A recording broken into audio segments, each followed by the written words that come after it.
Азаттык радиосунун сергек жашоо түрмөгү.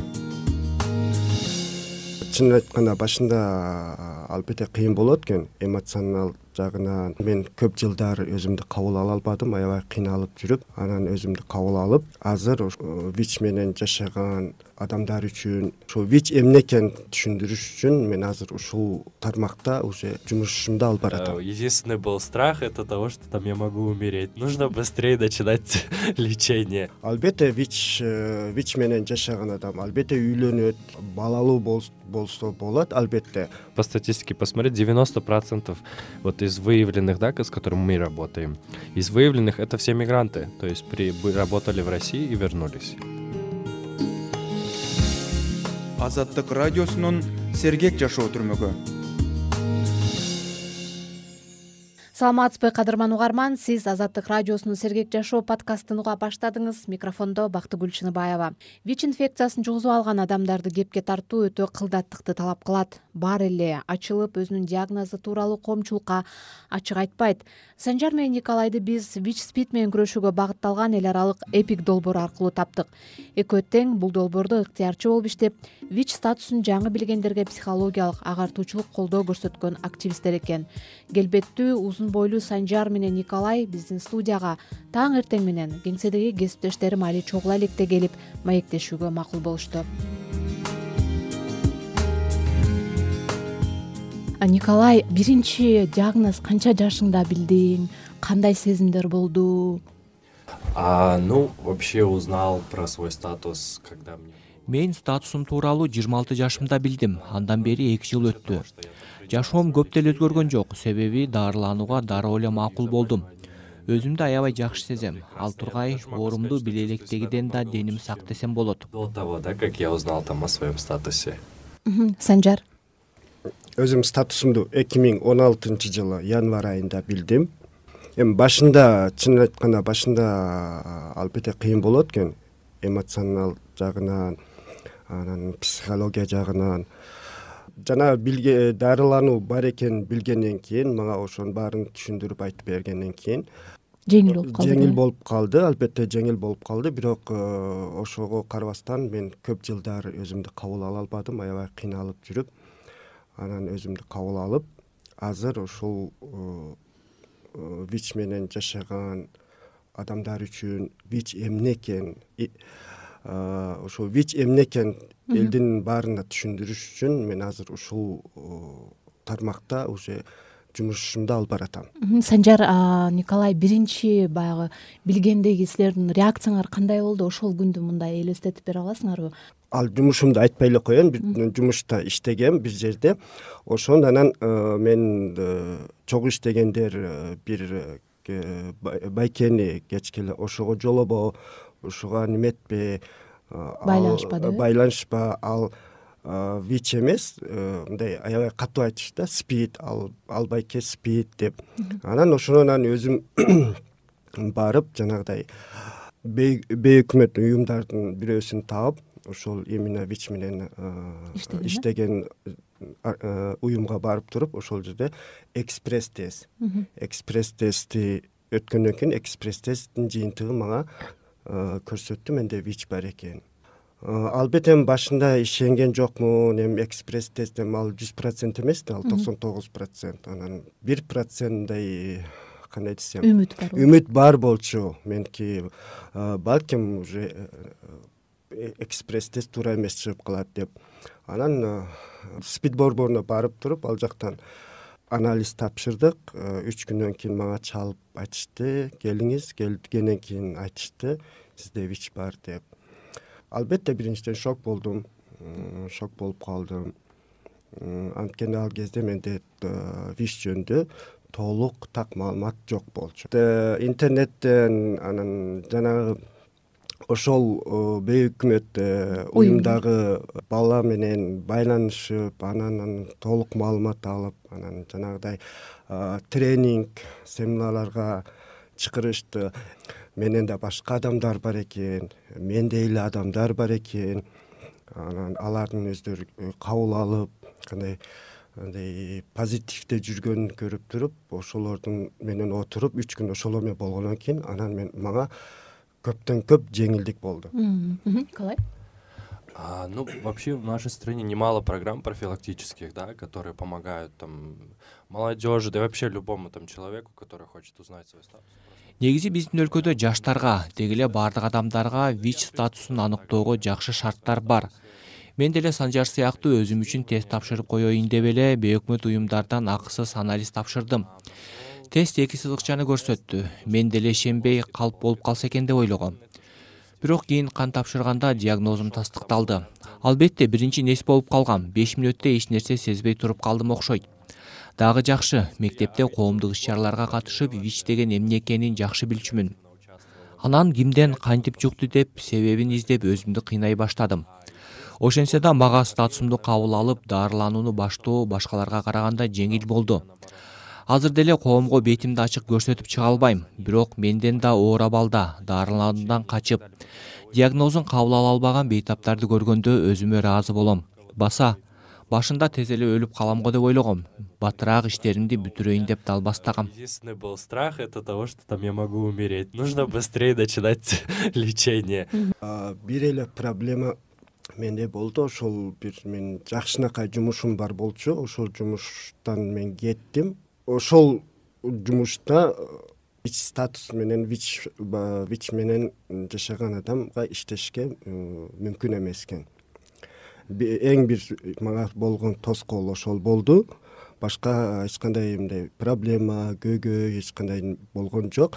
Бирок туугандарым азыр эми эшитип атса, угуп атса, менин туугандарымдан жакын адамдарым билип атса, ишенем алар деле туура түшүнөт, туура кабыл алышат. Бирок мен мындай азыркы күнгө чейин өзүм бир туугандарыма айта элекмин. Бул жерден экспресс-тест кандай жасаларын түшүндүрсөк. Экспресс-тест жасаганда ооздогу бүйлөдөн чогултулган суюктукту атайын таякчага тамызышат. Эгерде адам ВИЧ инфекциясына чалдыккан болсо, 2 кызыл сызыкча пайда болот. Таза болсо, 1 эле сызыкча чыгат. Мындай тесттер азыркы тапта Бишкектеги Айболит аттуу дарыканалар түйүнүндө каалоочуларга акысыз берилерин улуттук СПИД борборунун директору Үмүткан Чокморова Азаттык радиосуна маалымдаган. Урматтуу угарман, сиз Азаттык радиосунун Сергек жашоо подкастын угуп жатасыз. Аны мен Бактыгүл Чыныбаева алып баруудамын. Биз бүгүн ВИЧти жугузуп алган Санжар жана Николай аттуу 2 жигиттин таржымалын айтып берүүдөбүз. ВИЧ менен жашаган адам албетте үйлөнөт, үйлөнсө болот, балалуу болсо болот албетте. Буга мен өзүмдүн мындай иште мен 4 жылдан бери ушул немеде тармакта иштеп келатам. Бар менде мындайча айтканда адамдар үйлөнүп, ошол үйлөнгөнгө чейин алардын деле ушундай коркунучу болгон, андай көп суроолору болгон. Мен өзүм консультация берип, врачтар менен чогуу консультация берип, ошол баланын ата-энеси менен отуруп сүйлөшүп, анан ошо үйлөнгөн кыз менен сүйлөшүп, анан баарын макул болуп, мындайча айтканда тойго келгенде баланын апасы келип, Санжарындай болбойт, кыз жактын деле ата-энеси билиш керек деп ал жак менен сүйлөшүп, кыскача айтканда ошол башталгандан тойго деле чакырышкан, тоюна деле катышканмын. Азыр балдары бар, балдарын ден рождениясына чакырат, жеке жашоо курса болот, үйлөнсө, турмушка чыкса, дени сак, балалуу болгонго 100% мүмкүнчүлүк бар. Николай? Сейчас, на данное время, так как медицина очень хорошо развита, Азыркы учурда медицина аябай өнүккөндүктөн ВИЧти дарылоо жана алдын алууда мыкты жолго коюлган. Андыктан үй бүлөлүү болуу көйгөй эмес. Ал тургай адамда ВИЧ инфекциясы жаңы эле аныкталып, андагы вирустун көрсөткүчү жогору болсо деле басаңдатып, ден соолугун чыңдаган дары-дармектер бар. Жыныстык катнашка чейин иче турган вирустан коргоочу таблеткалар да бар. Эгер жубайлардын бирөө таза болуп, экинчиси ооруга чалдыккан болсо, дал ушул терапиянын түрү менен жашаса болот. Аны азыркы тапта бейөкмөт донор уюмдар бизге бекер берүүдө. Семью на создание семьи в плане здоровья это не влияет. Экспресс-тесттен ошол жыйынтык көрсөткөндө уже 90% ушул адамдардын биринчи суроосу мен үйлөнүшүм керек, эми мен кандай болот, мен жашоом уже токтоп калды, мен эми үйлөнө албайм, эми мен балалуу болбойм деп ушул сурооду эң биринчи ушул сурооду беришет. Анан мен жанагындай баарын айтып түшүндүргөндөн кийин анан эс алып калышат. Ооба. Азыр ВИЧке чалдыккан кишилер кандай чектөөлөргө туш болорун айта кетели. ВИЧке кабылган адамдар хирургия, стоматология, кан менен байланышкан медициналык жайларда иштей албайт. Бирок андан сырткары баардык тармактарда кадыресе иштегенге укуктуу. Ошентсе да Кыргызстанда көп учурда ВИЧке чалдыккандар өз абалынан уялып, коомдун кысымына кабылгандыктан иштей албай калышат. ВИЧ статусу бар адамдар үйлөнүп, үй бүлө күтүп, ал тургай дени сак балалуу боло алышат. Болгону убагында дарыларды ичип, тазалык талаптарын толук аткарып, вирусту көзөмөлдөп туруу менен оорунун башкаларга жугуусун алдын алуу керек. Эми ушул оорунун алдын алууга токтолсок да, профилактикага да, ооба ВИЧ статусу менен жашагандар бар, алар үйлөнсө болот деп атасыңар, алар кадимкидей иштесе болот деп атасыңар, албетте жакшы бул нерсенин баары. Бирок баары бир деле дени сак адам ошол оорунун алдын алыш керек, профилактика кылыш керек дегендей кандай кеңештерди бере аласыңар? Азыр 21-кылым баардык мүмкүнчүлүктөр бар, медицина жагынан да, профилактика жагынан да. Мен айтып кетейин, жыныстык катнашка чейинки профилактика бар. Орусча айтканда доконтактная профилактика дейт.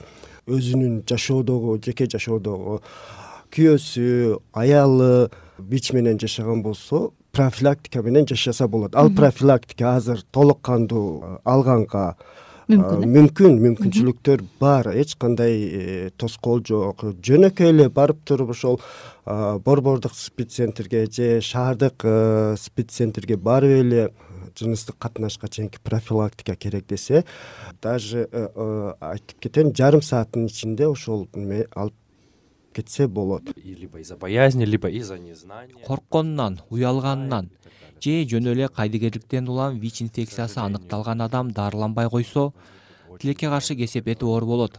Кургагучук сыяктуу оор дарттар да кошо пайда болушу мүмкүн. Бул тизме негизи дарыланбагандарда узара берип, кесепети абдан кейиштүү болушу мүмкүн. Тяжелые осложнения.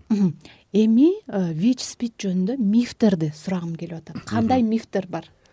Силер мындай күлкүнү келтирген, ачууну келтирген мифтер. Был такой миф, сейчас не уверен, что он все еще есть, но был такой миф. Азыр кандай билбейм. Бир нече жыл мурда ВИЧ СПИДке чалдыккандар өз канын кинотеатрдагы отуруштарга сүйкөп жуктуруп жатат деген уламыштар тараган.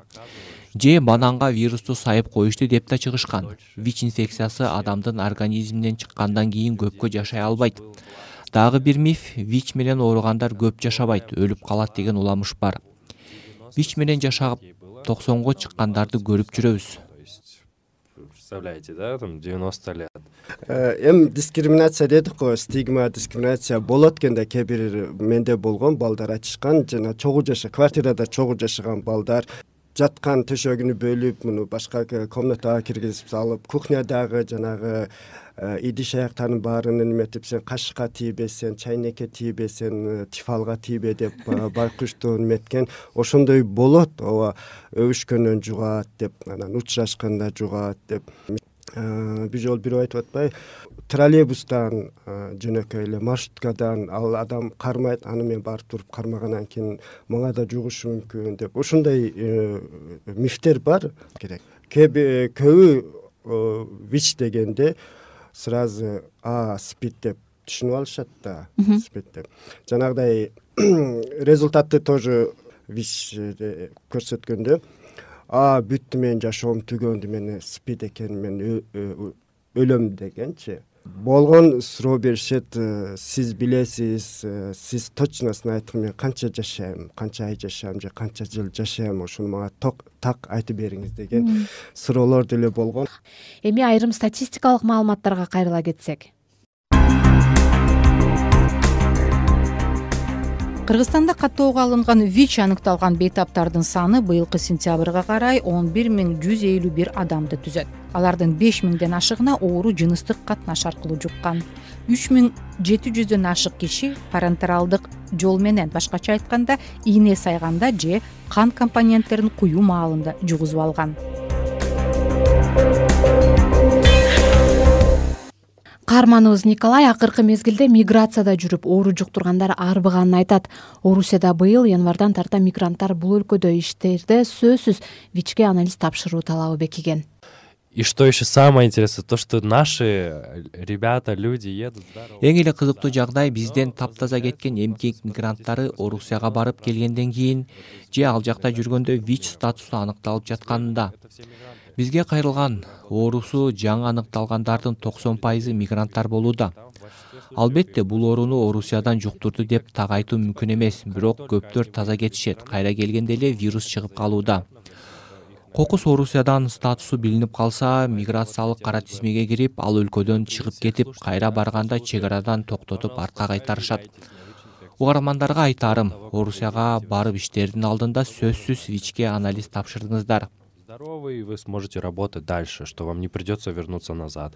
Санжар, мигранттар демекчи, ошол мигранттар көбүнчөсүн региондордон барган мигранттар болот ошондой, Көбүнчө региондордон болушат, анан Бишкектен деле болушат.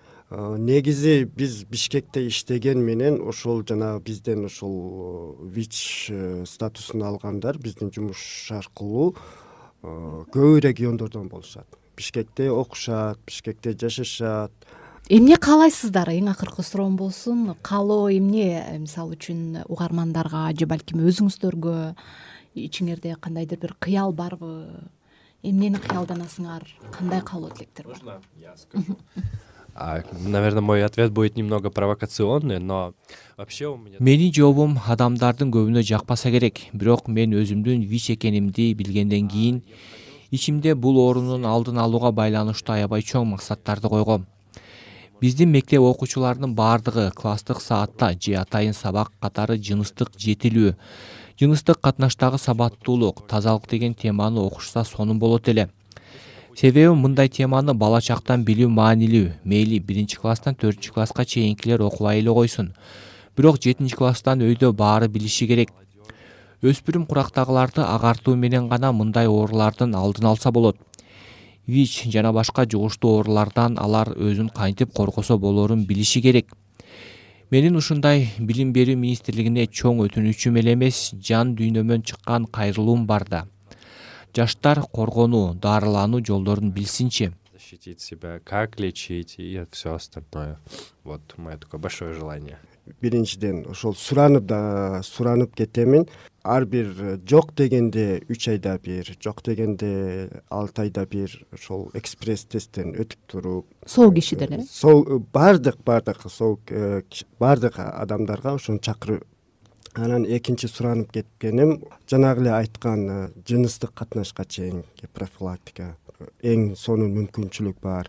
Каплет жанагы жыныстык катнашта болгондо албетте кандай учурлар болбосун, кандай моменттер болбосун, презерватив колдонуп, презерватив жана доконтактный профилактика бул 100 эмес 200% уже тоскоол болот да. Кыял, албетте кыялдар көп. Максат көп. Менин эң ушул максатым, алдыма койгон максатым ушул тармакта мен ушул өзүмдүн статусумду ачык элдин баарына уже чыгарып, ВИЧ жөнүндө так туура маалымат беришти. Ушул максат койдум. Мен ушул максатым ошол.